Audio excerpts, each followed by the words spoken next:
Is about 2:30 in the afternoon. You are scheduled to be executed tomorrow morning at 7 o'clock if you don't receive another stay.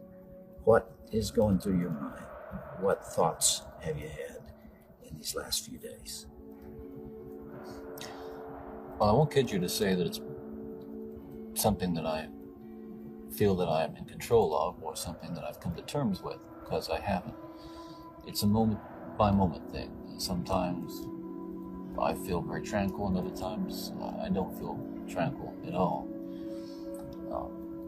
What's going through my mind right now is to use the minutes and hours that I have left as fruitfully as possible and see what happens. It helps to live in the moment, in the essence that we use it productively. So right now I'm feeling calm, and in large part because I'm here with you. For the record, you are guilty of killing many women and girls. Yes, that's true. And it happens, it happened in stages, gradually. It doesn't necessarily, not to me at least, happen overnight. My experience with, I'd say pornography generally, but with pornography that deals on a violent level with sexuality, is that once you become addicted to it, and I look at this as a kind of addiction, like other kinds of addiction, I would keep looking for more potent, more explicit, more graphic kinds of material. Like an addiction, you keep craving something which is harder, something which gives you a greater sense of excitement, until you reach the point where the pornography only goes so far. You reach that jumping off point where you begin to wonder if maybe actually doing it will give you that which is beyond just reading about it or looking at it. It just occurred to me that some people would say that, well, I've seen that stuff and it doesn't do anything to me. And I can understand that. Virtually everyone can be exposed to so-called pornography, and while they're aroused to it to one degree or another, not go out and do anything wrong. Well, addictions are like that. They affect some people more than they affect others. Well, but there is a percentage of people affected by hardcore pornography in a very violent way, and you're obviously one of them. That was a major component, and I don't know why I was vulnerable to it. All I know is that it had an impact on me that was just so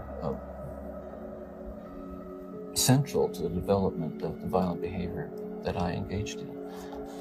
Ted, outside these walls right now, there are several hundred reporters that wanted to talk to you. Yeah. And you asked me to come here from California because you had something you wanted to say. This hour that we have together is not just an interview with a man who's scheduled to die tomorrow morning. I am here and you're here because of this message that you're talking about right here. You really feel that hardcore pornography and the doorway to it, softcore pornography, is doing untold damage to other people and causing other women to be abused and killed the way you did others. Listen, I'm no social scientist, and I haven't done a survey. I mean, I don't pretend that I know what John Q. Citizen thinks about this. But I've lived in prison for a long time now. And I've met a lot of men who were motivated to commit violence just like me. And without exception, every one of them was deeply involved in pornography, without question, without exception. Deeply influenced and consumed by an addiction to pornography. There's no question about it. The FBI's own study on serial homicide shows that the most common interest among serial killers is pornography. Do you deserve the punishment the state has inflicted upon you? That's a very good question. I'll answer very, very honestly. I don't want to die. I'm not going to kid you. I'll kid you not. I deserve certainly the most extreme punishment society has, and I deserve I think society deserves to be protected from me and from others like me. That's for sure. I think what I hope will come of our discussion is I think society deserves to be protected from itself, because as we've been talking, there are forces at loose in this country, particularly again this kind of violent pornography, where on the one hand, well-meaning, decent people will condemn behavior of a Ted Bundy while they're walking past a magazine rack full of the very kinds of things that send young kids down the road to be Ted Bundys. That's the irony.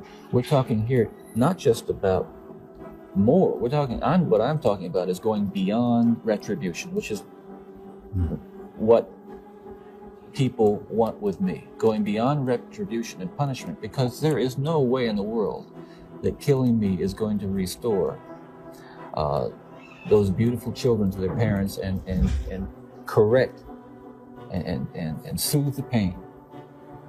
But I'll tell you, there are lots of other kids playing in streets around this country today who are going to be dead tomorrow and the next day and the next day and next month, because other young people are reading the kinds of things and seeing the kinds of things that are available in the media today.